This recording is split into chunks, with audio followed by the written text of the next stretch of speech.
if I may kick off with my first question to the panel, and really, I guess it's an overall, which is, what does good look like for the future of assessment, in particular around the opportunity around immersive? And please, whoever would like to start. Yeah, I'll kick us off, Jason, if you like. So just for the background of those on the call, so the XR lab down here at Eastern Education Group sort of suffices two needs, really. So we build virtual reality content, either with our partners Metaverse Learning and MX Reality, or with our internal development team. We build content very specifically aligned to the curriculum, but we also work with our external stakeholders, which helps with kind of revenue generation for the college. But we build very specific content for our external stakeholders, which kind of funds some of the internal work that we do. I think what we've found has been absolutely incredible is with that employer endorsement of the VR content that's being created, we can really sort of bridge that gap between education and industry through immersive technologies. It's brilliant because it mirrors real world problems, maybe in a way that some colleges would find tricky otherwise. So there'll be some sort of scenarios and situations which, as a college, it might not be safe for our students to be placed in. But actually, with immersive technology, it gives our students that opportunity to experience things that they might not ordinarily maybe experience. It's a really safe space to make mistakes. It's very good in terms of kind of efficiencies, in terms of staff rooming, in terms of some of our teachers that we have that facilitate those lessons. So we really have embraced immersive technology, virtual reality, augmented reality, and it very much forms part of our curriculum model. I think the next stage and the next step, and hopefully the conversations for today, will discuss actually how can we take that a step further? How can we make that part of mainstream curriculum in terms of formative and summative assessment? And I think there's a number of different ways that we could do that. And I know, Peter, you mentioned just before, didn't you, some of the ways that I think you're looking at it with Ascentis. Really interested to hear from an Ascentis point of view how you see it moving forward. Fantastic, Tom. Absolutely, taking away those points around it being a safe space and those links to industry, very, very powerful coming from you. And Hannah.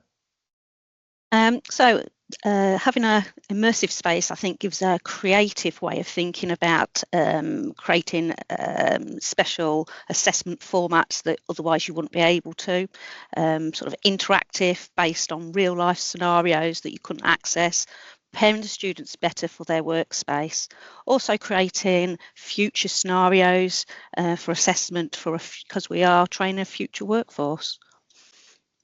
Absolutely. Great.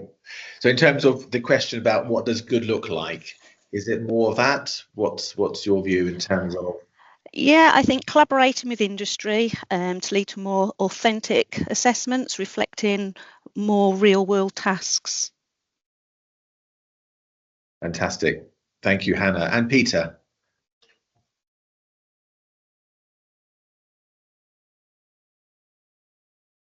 I think one of the most significant things from an Ascentis point of view now is the immersive approach to English language teaching, and it's a little bit like Tom had mentioned in terms of safe space.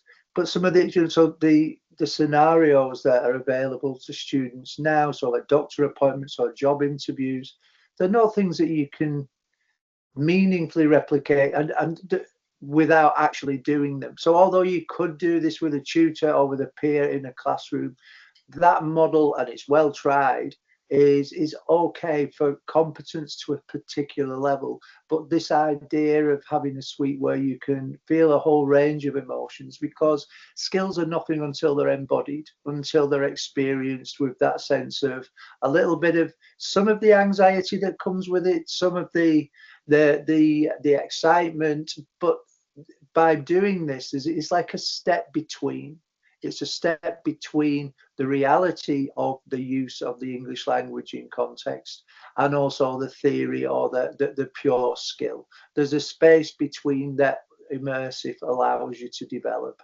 And I think it's exciting now in terms of the Ascentis and Metaverse partnership in relation to this. but it's also the development of what comes from these early models and what do we learn from those that we can implement in future ones. What are the things that people are experiencing, and how do we involve the other users in this? But yeah, it's exciting things, I think. And that takes that, indeed, how to involve the others in developing this. So the overall theme of this of course is, given the power that we've heard from three of you of immersive learning in terms of the learning experience and it being a safe space, being interactive. I love your point, Hannah, around future skills. How can you anticipate learning about future skills that haven't even come on board yet without the kind of the power of the virtual world? But joining the dots around that and, okay, how to assess for it, what do you think are the challenges to make that happen? Hannah?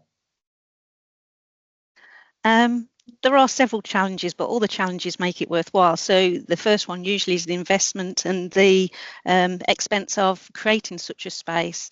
But you have to look at it as another classroom, and what you'd put into a classroom or another lab, you'd put into a XR space. There's a time that the educators will need to upskill, the time that they'll need to relook at their assessment processes and even their teaching and learning, and the time to train the student. Not all students have access to this equipment, and the students will need to upskill as well. The resource could widen the digital divide even more, so have to have that in the back of our minds also. Personalised assessment, there is a challenge there to keep the assessments we give the students personalised. Some of the students create their own assessments, they choose their own methods and demonstrate their own learning and skills that way. But that will be a challenge. And then the accessibility, to make sure all students can access some kind of the content, be it through a headset, be it through a immersive room, or just online on their VLE. There's lots of challenges, but the outcome sort of outweighs these challenges. Indeed, and hence why you are a thought leader in the space. And so just in terms of that issue of specialist equipment and spaces and so forth, yes, the challenge, the opportunity outweighs the cost. But of course, you mentioned online. So actually, there is a way in which you can use immersive learning just as an online gamification on your laptop or tablet. And I just wonder if that's something that you see as being the future. Do you think, actually, do we need to invest in big, expensive hardware, whether it's expensive immersive rooms or the like? Could this be as simple as going through scenarios on your device? Peter, what are your thoughts? There were great points by Hannah, and I think what we also have to consider is, when we introduce another element, and in this case it's technology, we have to ensure that doesn't become an additional assessment. The skill that they're being tested on is already set. It's part of the Ofqual and the qualifications and the awarding bodies. We have to ensure that when technology is invested here and it's used here, it doesn't require another set of skills to get to the core skills that are being assessed. And that is a challenge. Part of the way that we can move around that is to ensure that there are alternatives, and that the immersive assessment is part of a more complete body of assessment, that where we've got issues like access, where we've got issues of resource, where we've got issues of skill, that the learner and the practitioners who are dealing with the learners are not disadvantaged by this. So it is a challenge, because anything new brings challenges. The promise comes with a threat each time. And I think it's about not being frightened of the threat, not considering it's worthless, but actually taking that on and making sure that the technology that they're using and the technology that we are requiring for an immersive assessment at best enhances what's being assessed, but in every case does not get in the way of what's being assessed. I think that is a challenge to all assessments. Yeah, I love your point about it being part of a body of assessment. That feels like a sort of an obvious next step. I see there's a question by Lynn Hall. Can this approach be used towards T-level industry hours? I just wonder if the three of you on this call or others on this call have used immersive learning in any way, whether it's formative or summative, towards T-levels.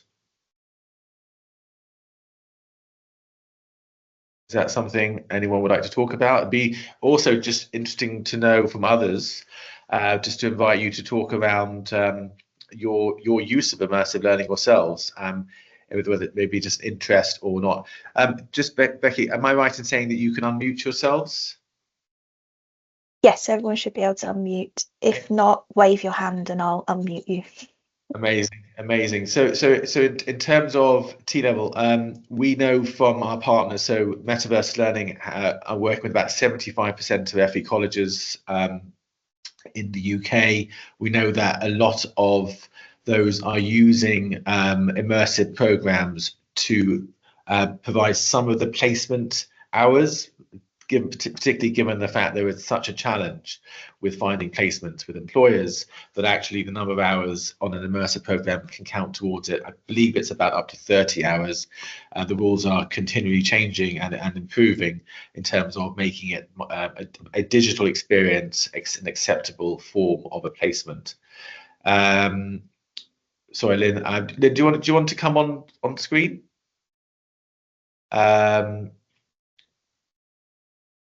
So you're saying here, I'm thinking more of banking towards 350 now. Yes. So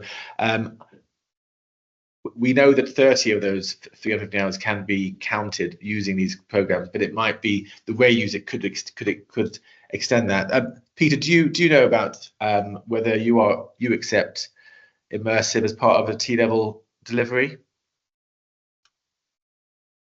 You're on mute, Peter. It's not something I'm involved with personally. I know about the 35 hours and the immersive learning can count towards those, but it's not something I'm personally involved with. But I'll look into that and I will get back to you on that. Yeah, it is definitely something that happy to pick up as well separately, because we know that there is this continual challenge, and actually some sort of virtual digital placement is acceptable, and one that's interactive, of course, is even more engaging. So that's something that we are working with partners on. So just moving this sort of, I guess the question is that this feels like it's being, for what you were saying, Tom, Hannah and Peter, it's being, you've got to kind of feel the fear and do it anyway. Obviously, you, Tom and Hannah, from a delivery perspective, whether it's at the university or at the college, are using it in a very effective way to lighten the load on teachers, to optimize delivery, but also fundamentally make things more engaging. What would be the next step if the holy grail is this becomes an assessment, a way to assess for competency that an employer can look at and go, okay, I now know that you are ready to be, an adult care worker, or whatever it is. What is the next step as far as you're concerned to that journey? Tom?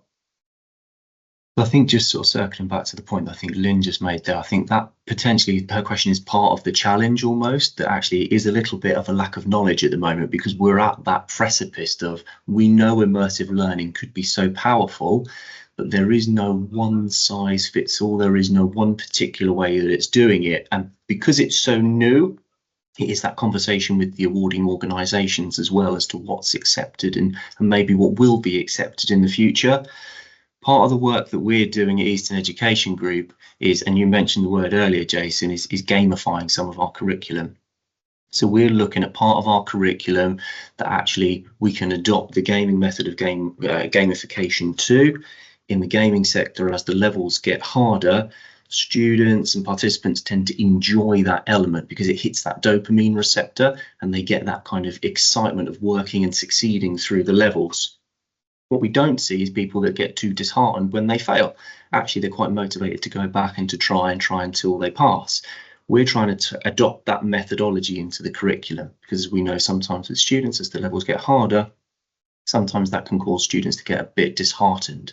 And we're seeing some really positive data that's coming out of the back of that. And I think it's the data which is crucial. Capturing that data in the back end of who's used it, how long they've used it, what they got right, what they got wrong, additional resources to support elements which we know they can still build on, and then looking at achievement rates and successes. Is capturing that data, which hopefully will give the awarding organisations confidence that this is absolutely a viable methodology for formative and summative assessment. And I think that's the, it's so great to have so many people on the call today that are exploring this, because actually the more data we can capture, the more statistical information there is to show that this is a really powerful tool. To go back to a point that Hannah made earlier around the investment, I think that is a potential challenge. My background is apprenticeships, and my conversation I used to have with employers all the time was an apprentice is not a cost, it's an investment. And actually we're seeing a shift in how students are learning. We're seeing a shift in how colleges are teaching. So investing in this immersive technology, which will give our students the best opportunity to succeed and progress, I think can only be a really positive thing. But we need to do it sensibly and make sure that we've got that data to absolutely showcase that this is the right way for us to be moving forward, which unbiased, I believe it is. But that's, we need as many people on that journey as possible.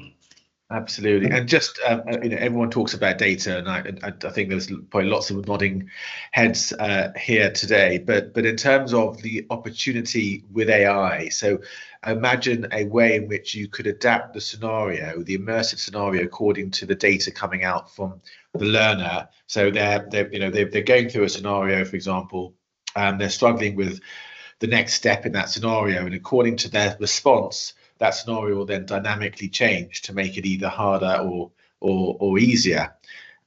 Is that something that you imagine could be the future? I absolutely think so. That's definitely something we're exploring at the moment. It's that convergence of technology.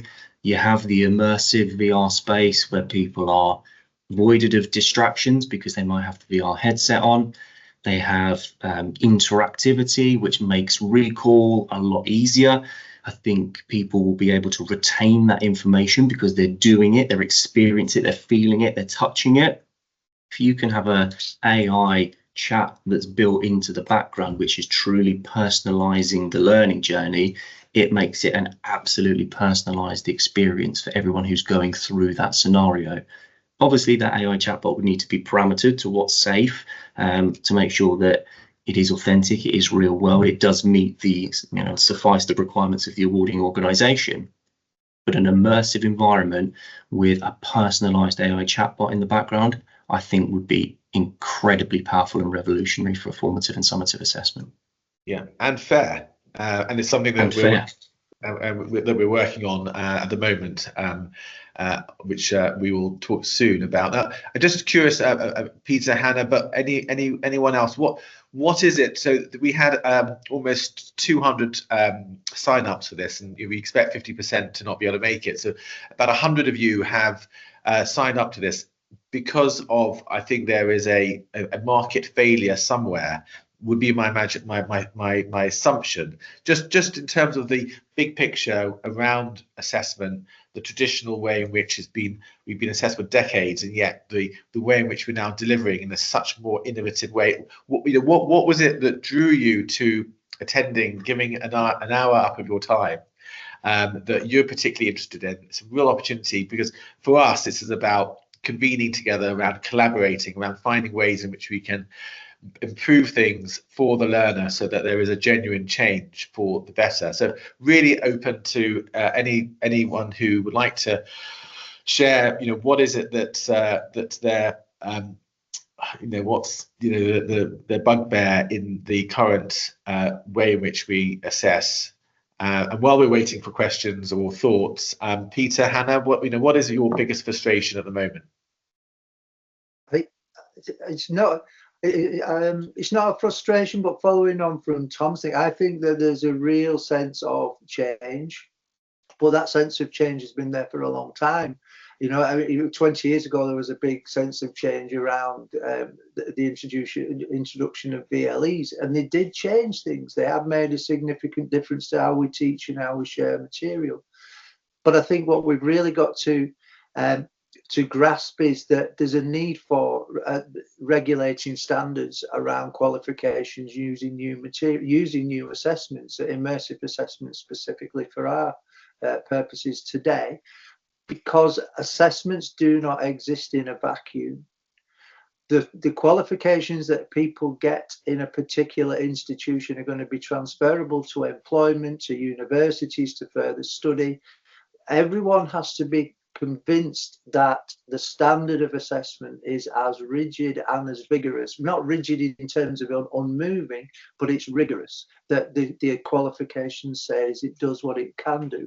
And I think our challenge in the next step is to start to create that framework, not to shy away from it, not to rely on the tried and trusted, but to do things that are, as Tom described and so brilliantly, that there are very exciting opportunities ahead now, and it's important that these are quickly adapted into structures so that Ofcol are measuring them, that the relationship between employers, institutions, different types of institutions, individuals themselves, all of those things are aligned and we can trust them. And we can be flexible and rapid. I think rapidity. If there's any frustration, it's these things can take a long time, and the technology is old hat before the qualifications catch up. So I think, yeah, that's the challenge, the frustration, and the next step.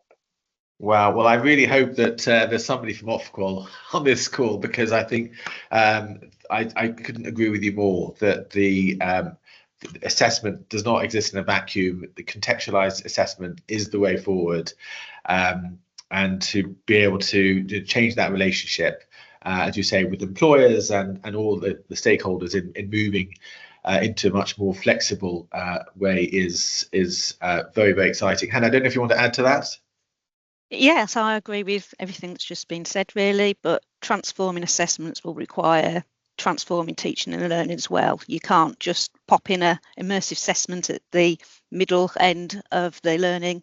It needs to be all the way through. They need to be accessing the resources all the way through and be comfortable and confident with those resources when they come to a mid assessment or end assessment. I'll pick up on the point that Tony made about trialling it. We didn't trial it with the T levels, but we did trial it with work experience for 30+ hours, the Metaverse resources, and the students absolutely loved it. It stopped a lot of sort of travel issues, time issues, risk assessments for certain learners that couldn't go on site. So it's something, if you have the resources, we at the college, we added to the resources to make it a fully inclusive work experience, immersive environment, and it's something that, like I say, the students really got on board and learnt those skills.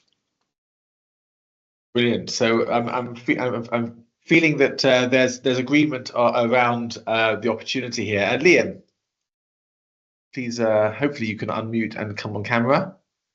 I can't come on camera, but I can come off mute. We've invested in the immersive suite here at Blackburn College. Unfortunately, it's not compatible with Metaverse.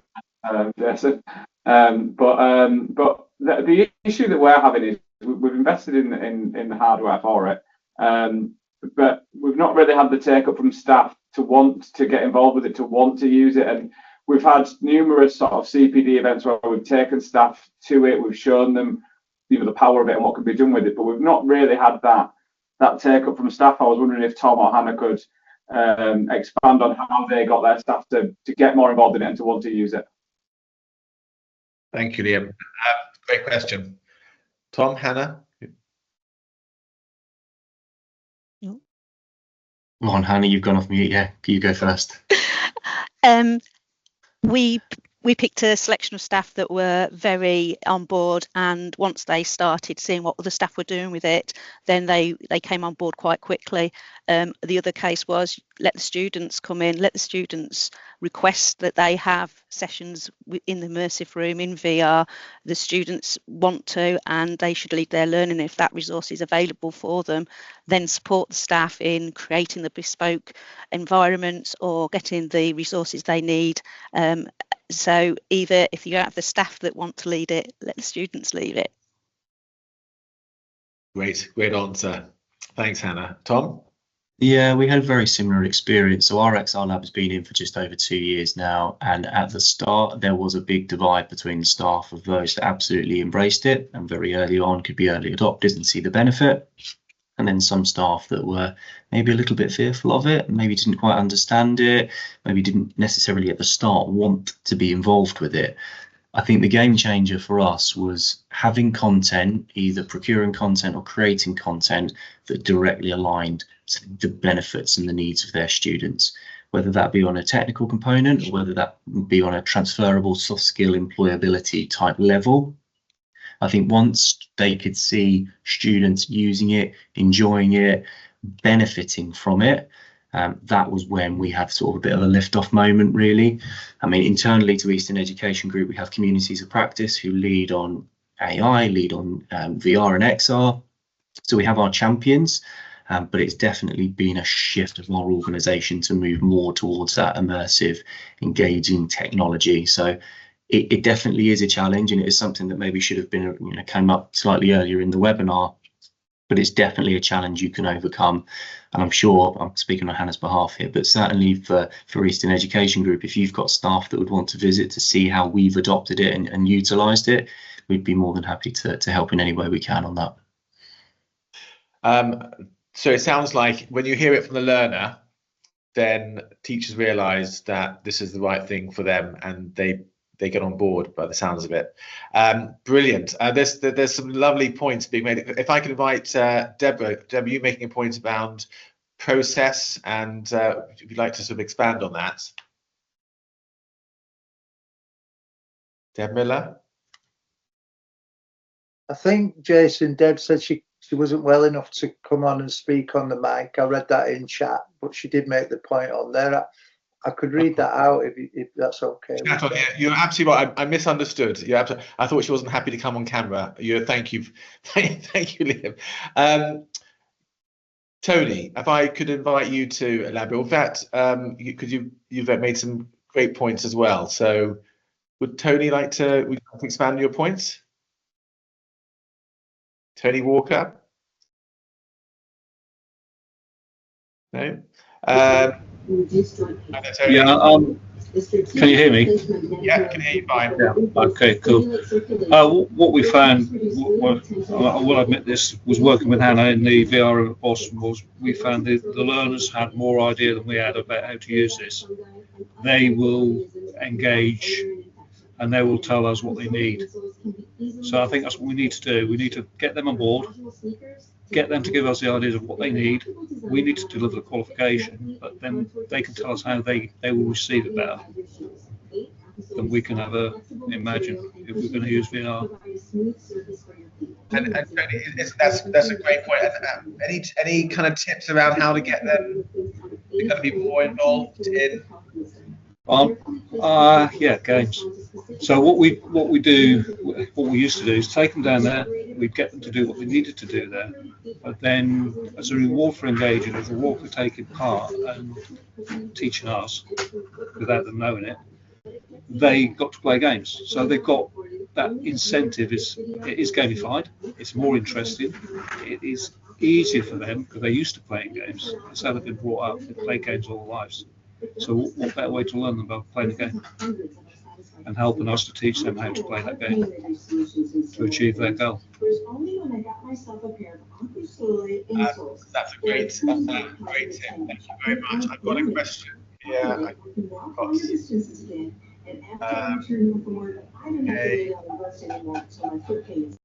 forgive me, I'm just looking.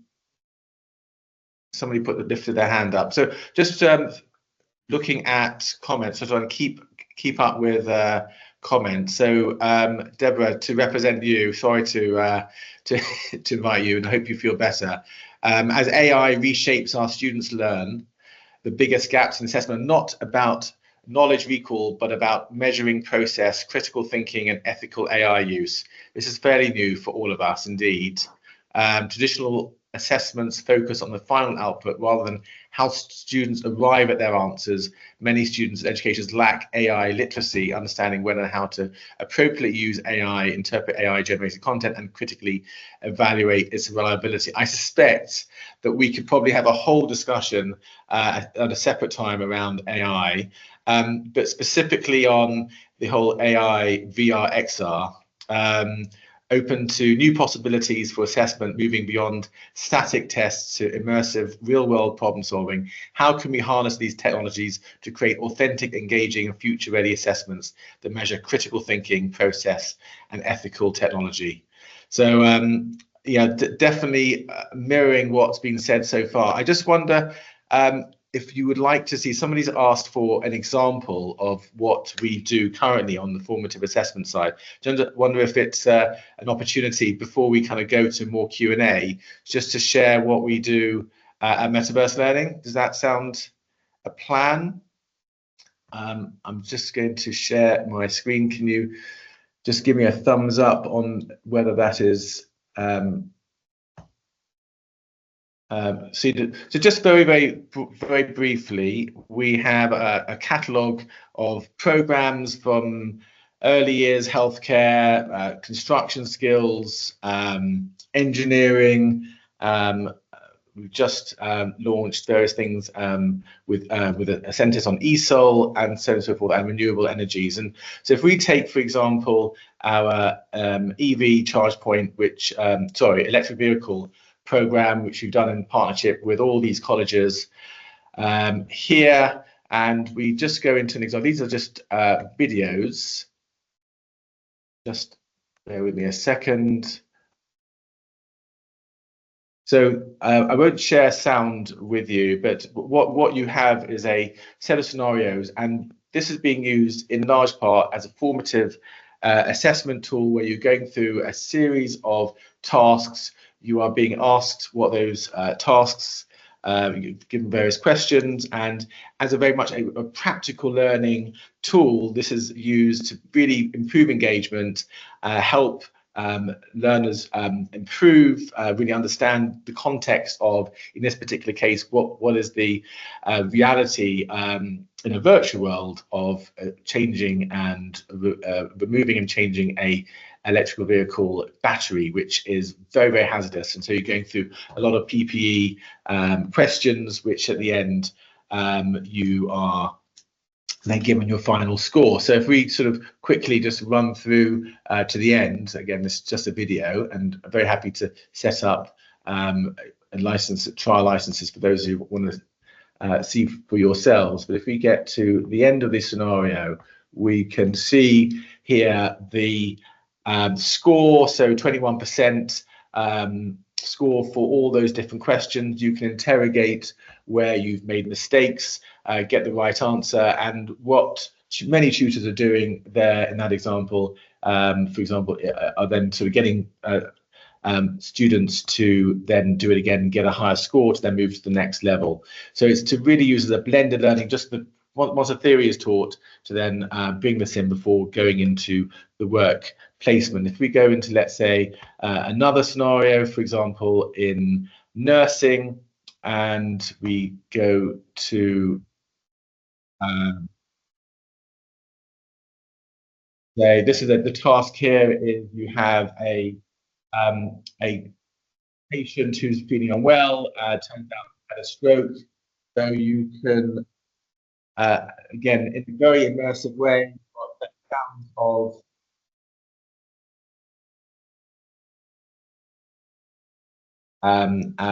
this particular patient, and to be put into the kind of pressure that you'd imagine you'd be under in that scenario. So if we kind of go, for example, into the kind of the questions, first question would be, what would you ask the patient? Are you allergic to anything? When did you last eat something? When did you start to feel unwell? Would you like something to drink? And so this is in itself, not the whole course, obviously, but it's a great way to capture formatively where the learner is at, and all this data is then pulled into your LMS. So I will stop there in terms of the kind of way in which we work, and then just move quickly into a new sort of set of tools. So one of the question is, how do learners, so when you are assessing a learner, it's about the process of understanding what that learner, that journey that learner has taken. So what we've just launched literally 2 weeks ago, now accessible within all our most of our programs, it will be all our programs soon, and it's free for all licensees, is a way in which, if you see here, so the supervisor, the assessor, the tutor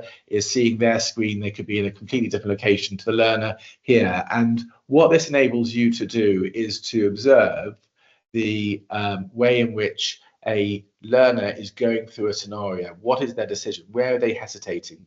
What are the areas of support, extra support they need? So as you can see, on the left is what the learner sees, and what the supervisor can literally go into the body of the learner, understand what they're doing, understand what they're really doing. So you are actually tracking in a multiplayer way what the learner is doing. And now you can do it in a overt way, so the learner knows that you're there, so you can ask questions through text, through voice, or you can do it in a way in which is a genuine assessment from a tutor, maybe as part of your gateway preparation. So as I say, these programs, our programs now include this as a functionality to really understand the thinking of a learner. And then just quickly, we've also launched this in the last couple of weeks. It's called replay mode, and it allows you, if you see the top bar, it allows the tutor and the student to see immediately where there's been hesitation or mistake. So the red bars indicate where there's been a mistake in the answer, or where there's been hesitation. The green is where there's been a right answer. So you can immediately scan as a digital portfolio of that learner what they've done in the virtual scenario, understand where they need extra support, and fundamentally capture that journey in a way that, as we've heard, is impossible at the moment with kind of AI on track. So that's sort of what we're doing at Metaverse Learning. Would invite thoughts. This is really around sort of creating some sort of inspiration. What if there's any sort of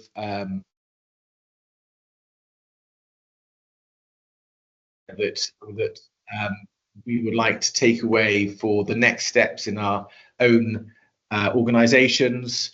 Any thoughts? What takeaway would you like to come out of today, and how can we support one another?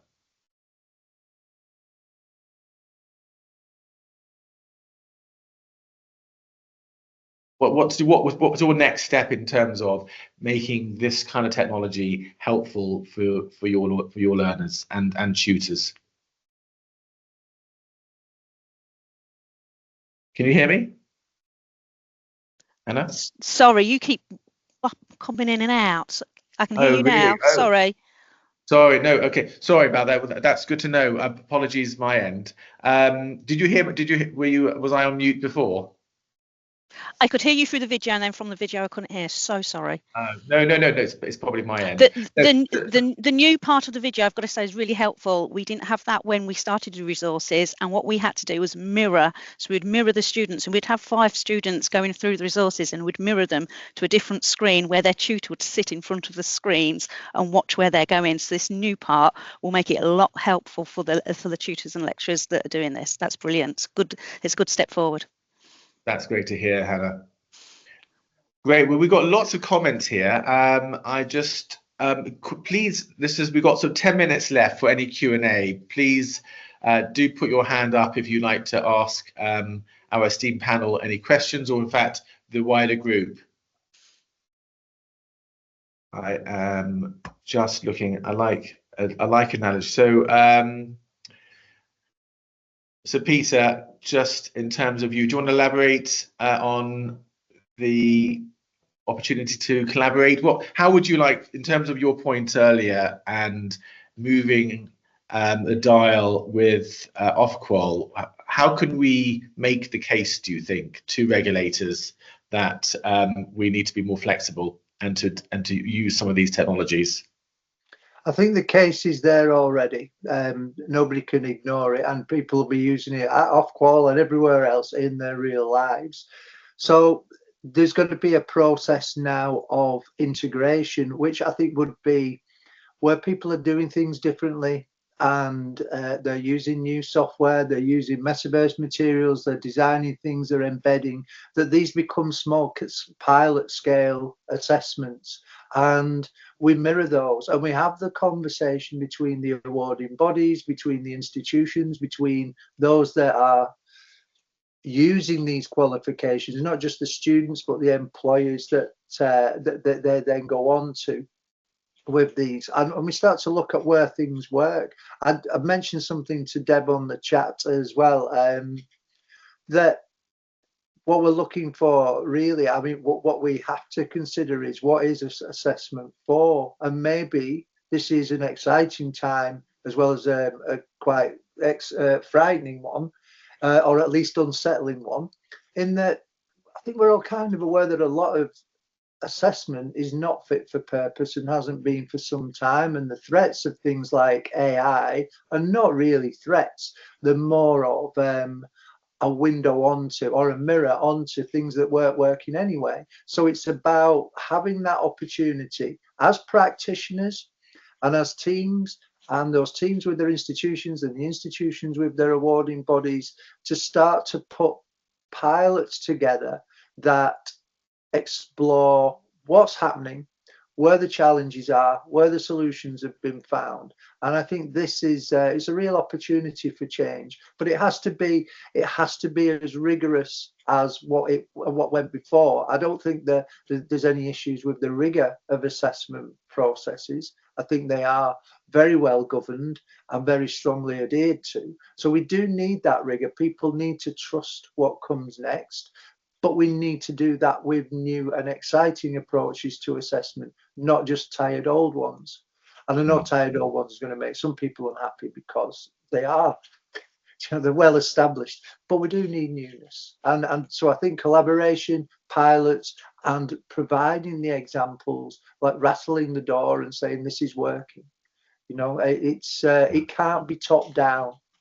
And it won't be. It can't be top down. It's got to be, you know, a dialogue. It's got to be communication between all interested parties. Well, I'm delighted what you just said about it's an exciting time. I would agree. I totally agree that we need case studies to, you know, the case is there, but we need that material. There's a question here from Hayley. I believe in the concept of allowing learners a safe space to fail. Can you please expand on any work you've done on that? Hannah is the representative of both FE in the past, now HE.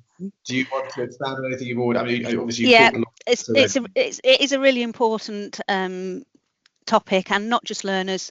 Having space for staff to fail as well, or staff and learners to get to know the equipment.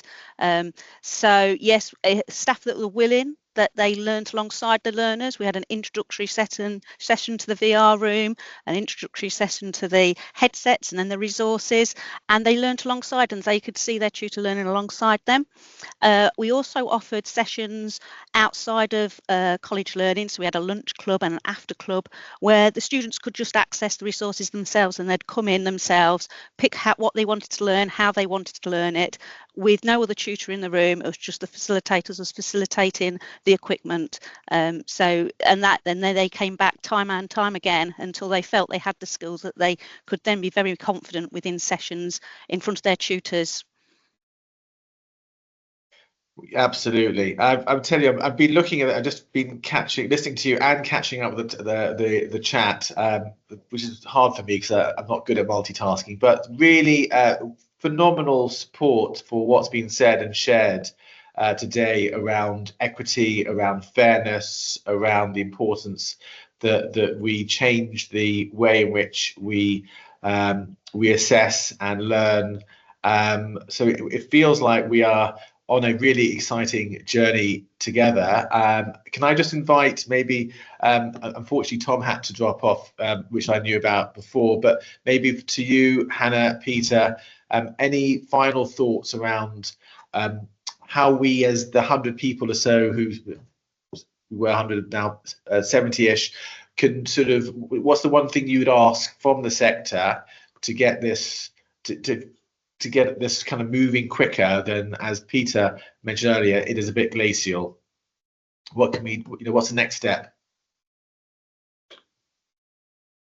I'll go, and I was waiting for your button to come off, for your mic to go. I think it's really important. I mean, I've been a teacher a lot more for a lot longer than I've done anything else, and I feel, and it's biased, I know, but I feel that all the exciting things come from practitioners, and sometimes it feels like the rest of the world is laid out as barriers to that, and that can't be the case, and I don't think it is. I'm working with other groups and other people, and I see the changes there. So what I would say is we need to keep the excitement, keep the experimentation, but also give time to and make links with the other bodies and the other organisations around. I don't think anybody wants to get in the way of this, and it's important that we create spaces for dialogue, and practitioners are not just doing all that energized stuff in a single classroom or in a single team, that it's coming out, that it's reaching out, and institutions need to make that happen, awarding bodies need to make that happen, and tech companies need to make that happen. Involve, working together, that we're all doing something, and those networks, they partially exist, but they could be a lot stronger, and they need to be. Absolutely love what you just said, and we would invite, as a one ask, is if there's anyone who wants to be part of providing more material that could be used as sort of case material to make the case to regulators. I would personally be very interested to hear from you. Please get in touch. We convene. That's what we do, Metaverse. We convene partners to do exciting things. So let's do this together. Please do get in touch. Hannah, you have the final word. What's the next step for you? I think continuing research, planning, piloting, and then reflecting on assessments, taking feedback from both staff and students. But I think Deb really sums it up about collaboration. Educators collaborating together. We don't have to do this by ourselves. We can work together and push things forward. Absolutely. A great final word. Thank you so much, Hannah. So can I please take this opportunity to thank you, Hannah, you, Peter, Tom in his absence now, but for Tom as well. And Becky, I don't know if you're going to come back on screen, but thank you all for giving up your hour. We're on an exciting time. And I think the case has been made that we need to do more together to make this work better for the industry. Thank you. Thank you, Jason. And just to repeat, thank you to Hannah and Peter and everyone on the panel today for sharing their thoughts and experiences, and for those of you that have shared them in the chat as well. As promised, it has been recorded, so we'll make this available on YouTube shortly, and we'll send round a link to that in a quick follow-up email to those that have booked on. So thank you very much, everyone, and we'll see you again soon. Bye-bye. Bye for now.